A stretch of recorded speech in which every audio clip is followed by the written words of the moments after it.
नमस्कार. पहिल्या काळातील महिला एवढ्या कणखर आणि ठणठणीत कशा काय असायच्या? चला तर जाणून घेऊयात. Tips number 1. सकाळी पहाटे 4 वाजता उठून घरातल्या अंधारात जात्यावर धान्य दळायला बसायच्या. जात्याच्या त्या जड दगडाला फिरवताना हाताचा, छातीचा आणि पाठीचा इतका मजबूत व्यायाम व्हायचा की शरीराचा साचा म्हातारपणातही कधी वाकला नाही. Tips number 2. कोरा चहा. पूर्वीचे लोक चहा प्यायचे, पण चहा दुधाचं पीत नव्हते. बिना दुधाचा चहा प्यायल्याने ॲसिडिटी कधीच होत नव्हती. Tips number 3. शेतातले अंगमेहनतीचे कष्ट. केवळ घरातच नाही तर पुरुषांच्या खांद्याला खांदा लावून शेतात खुरपणी, कापणी आणि पेरणीची कष्टाची कामे करायच्या. निसर्गाच्या सानिध्यात आणि उन्हातानात घाम गळल्यामुळे शरीराचा स्टॅमिना इतका वाढायचा की आळस त्यांच्या आसपासही फिरकत नव्हता. Tips number 4. बाजरीची भाकरी. दुपारच्या जेवणात गव्हाऐवजी कष्टाचे पचन करणारी भाकरी खायचे. यामुळं मधुमेह आणि हृदयविकार यांच्या आसपासही फिरकत नव्हते. Tips number 5. उपवास. आठवड्यातून किंवा 15 एकदा आवर्जून उपवास करायचे आणि त्या दिवशी हलका आहार घ्यायचे.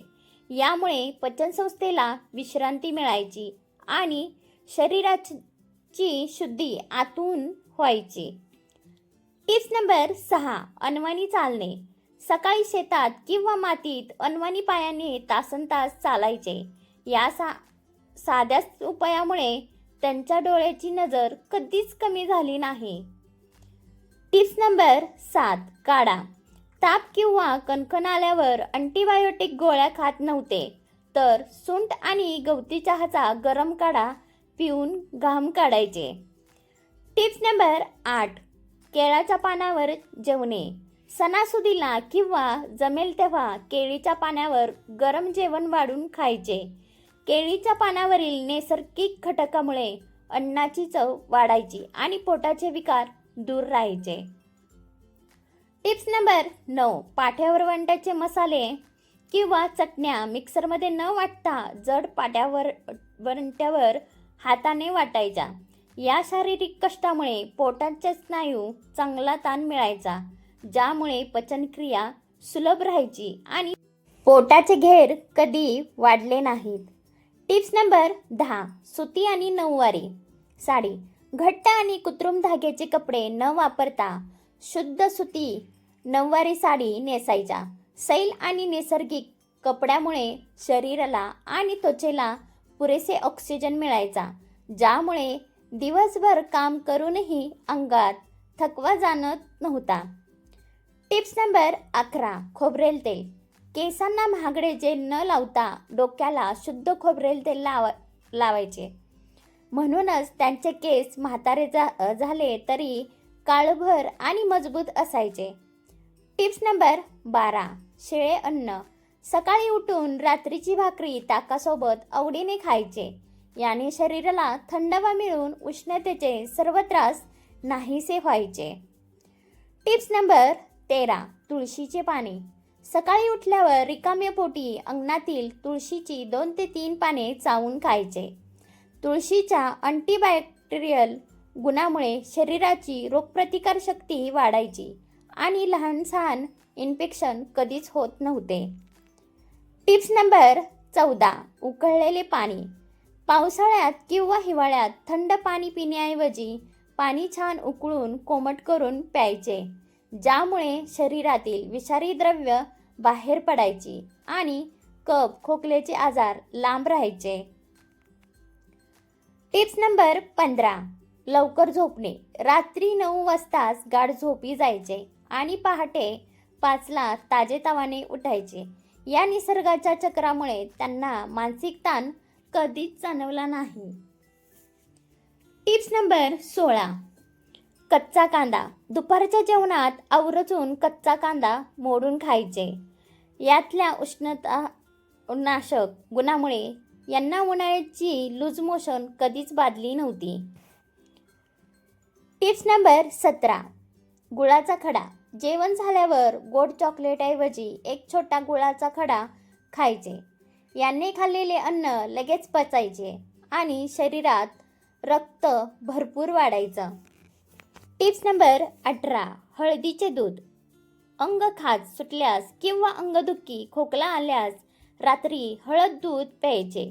शरीराची रोगप्रतिकारशक्ती वाढवायचे हे सर्वात मोठे राज होते. Tips number 19.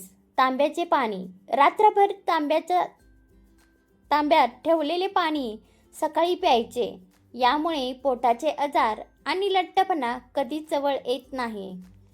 Tips number 20. दातून. कडुलिंब ब्रश आणि केमिकल पेस्ट ऐवजी कडुलिंबाच्या काडीने दात घासायचे. म्हणूनच म्हातारपणातही त्यांचे दात मजबूत आणि ठणठणीत राहायचे. Tips number 21. ताजे ताक. जेवल्यानंतर रोज सकाळी किंवा दुपारी ताजे ताक प्यायचे. यातल्या 5 गुणामुळे पोटात कधीच गॅस किंवा ॲसिडिटीची जळजळ होत नव्हती. Tips number 22. घाण्याचे तेल. केमिकलचे रिफाईंड तेल सोडून लाकडी घाण्याचे शुद्ध तेल वापरायचे. यामुळे त्यांच्या सांध्यामध्ये कधीच कटकट आवाज येत नव्हता. Tips number 23. मातीचा माठ. फ्रीजचे अतिथंड पाणी न पिता मातीच्या माठातले नैसर्गिक पाणी प्यायचे. यामुळे घसा आणि फुफ्फुस कधीच खराब होत नव्हते. Tips number 24. कष्टाचे शिजवलेले अन्न. खाण्यापिण्याचे नखरे न करता घरात जे शिजलं ते देवाचं नाव घेऊन आनंदाने खायचा.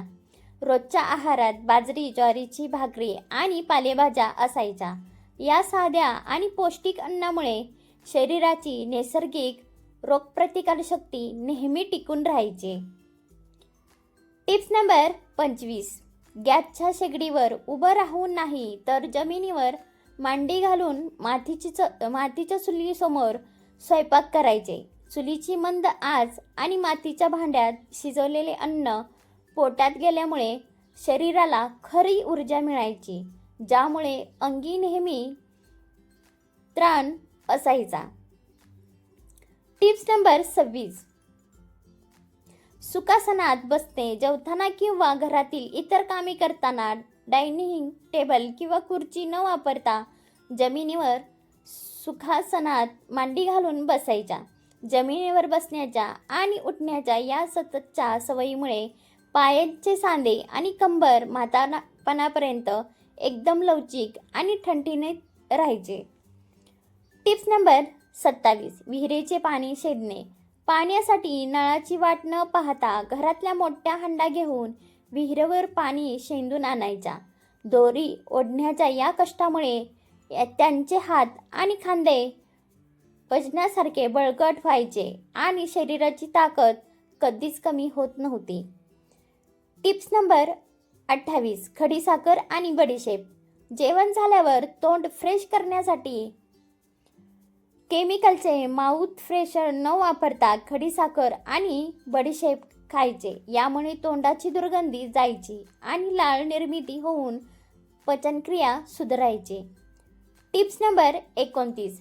रात्री जेवण झाल्यावर घरातली सगळी मंडळी एकत्र बसून गप्पा मारायची, मनमोकळे हसायची. मोबाईल आणि टीव्ही नसल्यामुळे मानसिक ताण नसायचा आणि रात्रीची झोप अतिशय शांत लागायची. व्हिडिओ शेवटपर्यंत पाहिल्याबद्दल मनापासून आभार. तर आजचा व्हिडिओ कसा वाटला कमेंटमध्ये नक्की सांगा. व्हिडिओ आवडल्यास लाईक शेअर करायला विसरू नका. धन्यवाद.